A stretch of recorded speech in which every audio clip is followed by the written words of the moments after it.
Emočná inteligencia, alebo skrátene EQ, je rozmer ľudskosti, ktorý je tak dôležitý v dnešnej AI dobe.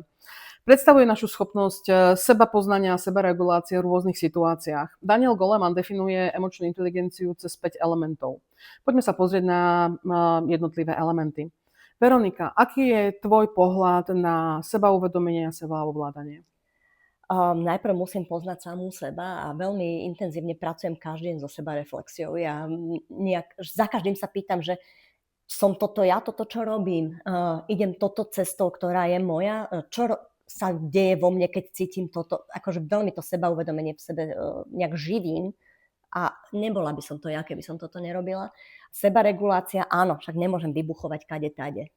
No, stojí ma to úsilie, ale áno, je to umenie. Tretí element je tiež spojený s nami a je to schopnosť seba motivácie. Čo ťa motivuje? Toto je ale taká... Mňa vieš, volajú, že motorová myš alebo nasolená riť, čiže ja mám v sebe taký nejaký plameň a proste ja keď niečo vidím, tak ja sa ženiem sama. Čo je horšie, niekedy ženiem ostatných. Čo konkrétne ťa poháňa? Prečo ráno staneš? Ja milujem, keď sa veci dejú. Ja proste milujem, keď sa veci vyvíjajú. Ja proste potrebujem vidieť, že niečo niekam sa posúva a že mám v tom prsty. Akože rada som činná. Hej? Ja mám takú činorodosť v sebe. Posledné dva elementy emočnej inteligencie sú prepojené s ostatnými. Sociálne zručnosti a empatia. Veronika, prečo je dôležité mať tieto dva elementy ako líder?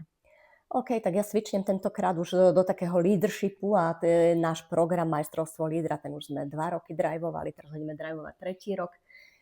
A tam vidíš, ako líder musí rozumieť druhým ľuďom. A keď im rozumie, lebo rozumie sebe a rozumie druhým, vie manažovať vzťahy, vie manažovať uvedomenie, vie využívať empatiu. A teda lídera bez empatie asi by to veľmi nešlo. Takže takto sa na to pozerám. Pre viac informácie pozrite web mysliteľňa.sk.